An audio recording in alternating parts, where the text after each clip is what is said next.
Salut à tous, c'est Arthur, j'espère que vous allez bien. Meilleurs vœux pour cette année 2024 qu'on va attaquer tambour battant avec un épisode du journal du Mercato nantais. Pourquoi? Parce que le FC Nantes se décide enfin à anticiper un Mercato, ce qui n'était plus arrivé depuis longtemps. Dès le 2 janvier, on avait déjà 2 recrues à la Genelière, ce que je n'ai jamais connu personnellement en tant que supporter des Canaries. Donc, qui dit un Mercato qui commence fort au FC Nantes, se dit évidemment un épisode du journal du Mercato nantais avec un tas de sujets à aborder, des arrivées, des départs, des analyses, des débats dans l'espace commentaire. Je compte sur vous. On attaque avec les arrivées, la journée du 2 janvier qui était très active puisqu'on a appris en l'espace de quelques heures tout d'abord l'arrivée de Béni Traoré, attaquant remplaçant de Sheffield United qui n'est pas très bien classé en première ligue, mais c'est un attaquant qui a fait une très grosse saison l'année dernière en première division suédoise qui s'appelle la Allsvenskan, où il a plutôt performé avec 12 buts inscrits. Donc il faut savoir, c'est un attaquant petit gabarit, rapide, qui correspond plutôt pas mal au profil d'Ignatius Ganago. Donc on est sur un prêt de 6 mois avec option d'achat de 4 millions d'euros.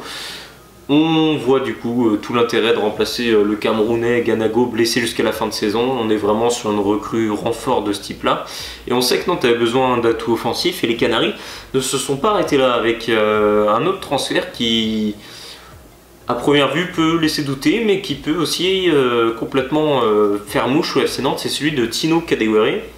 Donc Tino Kadewere, attaquant de Lyon, qu'on a connu aussi au Havre où il a tout explosé en Ligue 2, qui avait commencé fort à Lyon avant de se perdre un petit peu. Il y avait eu à cause de blessures, il y avait eu notamment un prêt à Majorque l'année dernière. Là il revient, il a du mal à être décisif, mais on sent du mieux dans le jeu, notamment avec Pierre Sage. Et peut-être que les Lyonnais le perdent au pire moment, puisqu'il commençait à être sur la pente positive, Tino Kadewere.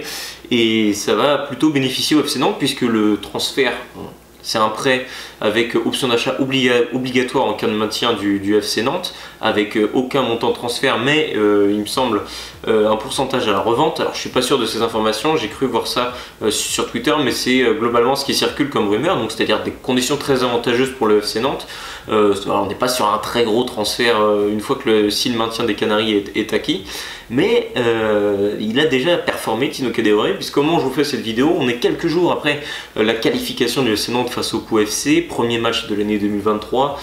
J'ai pas pu vous faire de débrief parce que j'étais chez mes parents et la connexion chez mes parents, comment vous dire, je pense que je suis encore en 2015 d'un point de vue connexion chez mes parents, donc j'ai pas pu vous sortir de vidéo débrief, mais j'étais très content de ce match là. Et Kadewere justement inscrit un doublé, donc je sais pas, ça fait combien de temps qu'on n'a pas vu un joueur inscrire un doublé pour son premier match face à Pau, qui est quand même une belle équipe de Ligue 2, donc il y a quand même une performance, victoire 4-1 des Canaries à l'extérieur dans le Béarn, donc voilà, grosse victoire qui fait du bien. Et on a vu justement des recrues au niveau. Béni Traoré a fait des choses intéressantes en première mi-temps sans être décisif.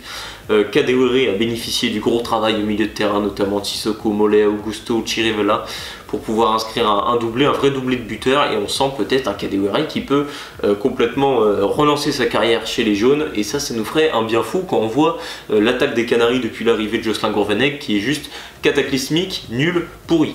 Donc là on commence enfin à voir des choses intéressantes, et si ça peut être grâce à l'élan donné par des recrues, et ben on dirait pas non. Un dossier désormais qu'il faut ouvrir, du coup, dans le sens des rumeurs de départ. On a Jawan Adjam qui est à 2 doigts d'être prêté au Paris FC, ça ne s'est pas fait.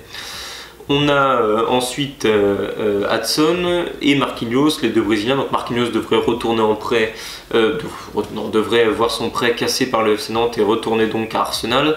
Et pour Hudson, l'autre Brésilien, recrue présidentielle de l'été, arrivé pour 6 millions d'euros au FC Nantes, on part sur un gros flop, puisque il pourrait retourner au Brésil, il est toujours en instance de départ. Donc j'ai quand même un gros sentiment de gâchis, parce que c'est quand même des joueurs qui ont du ballon, et ça fait quand même mal de se dire qu'en 6 mois ils ont réussi à soit pas mettre la volonté de s'imposer au club, qu'ils n'ont pas réussi à s'adapter au championnat. Il y a quand même un sentiment de gâchis, parce que tu sais que c'est des joueurs, le talent brut ils l'ont, quoi. Ils n'ont rien à envier à Marcus Coco, très franchement, mais malheureusement ça ne l'a pas fait au club. C'est dommage, le seul Brésilien qui s'est imposé et de quelle manière, c'est Douglas Augusto qui a complètement tout détruit. Ce qui nous laisse aussi un enseignement quand même sur les Brésiliens qui ont réussi au FC Nantes, c'est ceux qui ont connu l'Europe préalablement. On pense à Lucas Lima, Diego Carlos, Douglas Augusto. Bref, c'est un autre sujet, on va pas s'éterniser là-dessus. Les autres rumeurs de départ, je vais arriver au poste de latéral droit où Fabien Santonze a de nombreuses sollicitations. Lui aussi un gros gâchis et il pourrait signer du côté de Lorient, les Merlus en grosse difficulté, qui voit Gédéon Kaloulou au poste de latéral droit pas être en grande forme et qui souhaiterait relancer Fabien Santonze, que Gourvenec aime bien, on l'a vu jouer notamment contre Pau, titulaire contre Lyon, il commence un peu à se relancer avec Gourvenec avec des prestations qui restent évidemment très moyennes. Le joueur est déjà d'accord avec les Merlus, donc Santonze pourrait se diriger vers le Morbihan et vers Lorient. Un autre départ au même poste, Ronel Pierre-Gabriel pourrait lui partir libre, il est arrivé libre, il pourrait repartir libre 6 mois après. Mystère et boule de gomme, c'est un joueur qui était très correct, je trouvais, en début de saison, dans ses premiers matchs. Mais apparemment, il n'a pas su maintenir ce niveau-là aux entraînements pour offrir suffisamment de garanties. Il a eu très peu de temps de jeu finalement depuis la 5e journée. Je crois qu'il n'a jamais été titulaire quasiment, si ce n'est face au Havre. Donc effectivement, on est pareil sur un gâchis du mercato d'été. C'est dommage parce qu'on commence un peu à les empiler en fait finalement. Quand on voit que 6 mois après, il y a autant de départs qui se préparent en coulisses. Donc des joueurs qui n'ont fait que 6 mois à Nantes. Donc qui dit départ de Santonze, qui dit départ de Ronel Pierre-Gabriel, donc ça ferait 2 joueurs qui ont des touches, et bien Nantes se pencherait sur un latéral droit et d'une pierre deux coups, étant donné que Gourvenec n'est pas non plus complètement satisfait par les performances de Marcus Coco, et bien pourrait directement aller chercher un latéral droit titulaire au poste, puisque Kelvin Amian, le joueur formé à Toulouse, est très proche du FC Nantes, donc joueur qui joue à la Spezia aujourd'hui en Italie. Profil de latéral, c'est pas un latéral offensif, c'est un latéral qui est très défensif, il peut d'ailleurs jouer dans l'axe central, surtout dans une défense à 3, dans l'axe droit il est plutôt à l'aise, 1m80, il connaît bien la Ligue 1 pour y avoir joué notamment 3 saisons pleines avec Toulouse. C'est pas un joueur folie, mais c'est un joueur qui, dans le système de 4-4-2 de Gourvenec, fait son boulot, dans le sens où, voilà, défensif, il est appliqué, il est concentré. Moi, franchement, je trouve que c'est plutôt une bonne recrue. Je pense qu'il nous apporte quand même pas mal de garanties. Et puis, tu gardes un Marcus Coco en doublure que je trouve a fait quand même des matchs qui sont dans l'ensemble plutôt corrects à ce poste-là de latéral droit. Bien mieux que quand il jouait ailier, en tout cas, c'est mon avis. Donc, au moins, on aurait enfin une hiérarchie claire, parce que empiler les latéraux droits sans en avoir un qui performe, c'était un peu énervant. Donc là, au moins, Nantes tente quelque chose qui me semble plutôt raisonné. Gage de qualité, il était pisté notamment par Bologne, qui est quand même 5e de Serie A, plutôt réputé. Pourquoi notamment il était pisté par Bologne qui est entraîné par Thiago Motta, et Thiago Motta qui a connu le joueur puisqu'il était adjoint à la Spezia quand Kelvin Amian est arrivé. Donc c'est quand même plutôt gage de qualité de se dire qu'un club comme Bologne s'intéressait à Kelvin Amian également, et Nantes sera de doigt de rafler la mise puisque Amian aurait déjà donné son accord pour rejoindre le club. Nantes qui attend sûrement aussi de pouvoir trouver un terrain d'entente avec Lorient pour officialiser le départ de Santonze, et donc d'une pierre deux coups officialiser également l'arrivée de Kelvin Amian. Donc voilà, plus d'informations à venir. On parle d'un prêt avec option d'achat, on commence à les empiler évidemment, Kadewere, Traoré, Amiens. En tout cas voilà, moi je trouve qu'il y a une ligne directrice qui est plutôt claire au FC Nantes. Je trouve que la preuve aussi, je trouve que là la cellule de recrutement a vraiment fait son travail, dans le sens où le mercato était anticipé. Dès le 2 janvier tu avais déjà 2 recrues, 2 super opportunités de mercato visiblement, où Nantes tente des coups, Nantes réagit. On a eu des problèmes offensifs ces derniers temps, Nantes réagit par la manière et essaye d'offrir à Gourvenec l'effectif possible pour que Gourvenec mette en place son 4-4-2, qui me semble, de mon point de vue, être la finalité. Surtout que Nantes a fini le match comme ça face à Pau et ça a plutôt très bien marché, avec notamment des entrées d'Ablin et Kadewere complètement fulgurantes.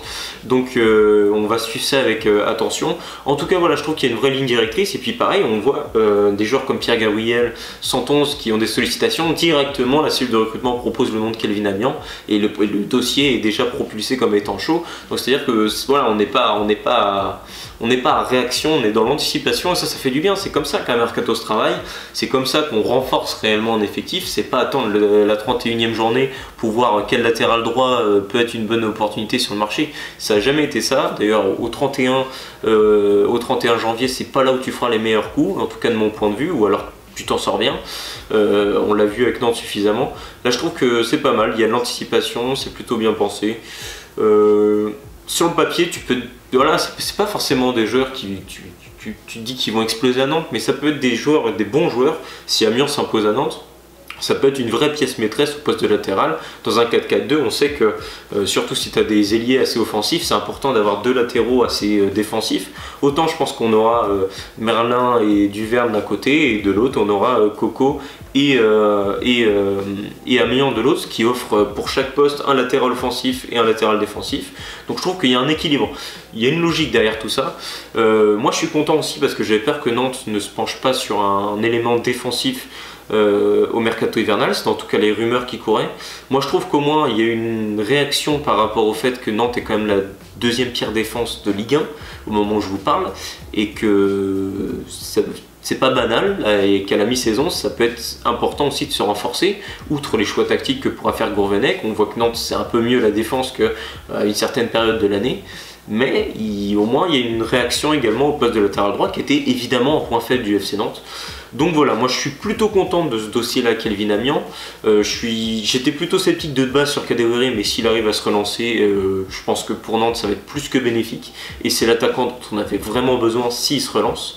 Donc voilà, et puis Béni Traoré, on est plus sur un pari, mais c'est un joueur très jeune et qui peut également faire 6 bons mois. En tout cas, il a l'air d'avoir la confiance de Gourvenec. C'est pas impossible que Béni Traoré s'impose au Nantes et finisse finalement par s'engager. Ça nous ferait une jeune pépite à exploiter devant, et effectivement là on pourrait se projeter. Donc je trouve que c'est 3 coups intéressants qui permettent de maintenir un certain équilibre au club. Moi je m'attends désormais à des départs. Le départ de 111, j'ai du mal à voir comment on pourrait l'éviter dans tous les cas, que ce soit avec les problèmes de comportement, de blessure. Pierre Gabriel, il manque de temps de jeu. Apparemment il n'a pas le niveau, donc s'il repartirait libre, et ben écoutez, c'est un pari que Nantes aurait raté. Heureusement qu'on ne l'a pas acheté, qu'on l'a acheté libre, même si évidemment ça reste un pari raté. Donc voilà où on en est niveau rumeur de départ, rumeur d'arrivée. Donc voilà, je pense que ce qui va rythmer globalement le mercato nantais, ça va être ce dossier du latéral droit, parce que je pense que derrière Nantes ne fera plus trop de mouvements, si ce n'est des départs. Donc voilà, Kelvin Amiant se rapprocherait du FC Nantes, et Nantes a déjà officialisé les arrivées de Kadewere, déjà décisif, et de Béni Traoré qui était titulaire du coup face à Pau. Donc voilà, en tout cas j'espère que cette vidéo du journal du mercato nantais vous aura plu. Je vais essayer de mon côté de continuer cette série là au maximum pour vous tenir au courant de l'évolution de ce dossier de latéral droit qui est super intéressant et qui pour moi peut impacter la suite de la saison nantaise. En tout cas, si cette vidéo vous a plu, n'hésitez pas à me le dire dans l'espace commentaire et à vous abonner à ma chaîne YouTube. Allez, ciao tout le monde.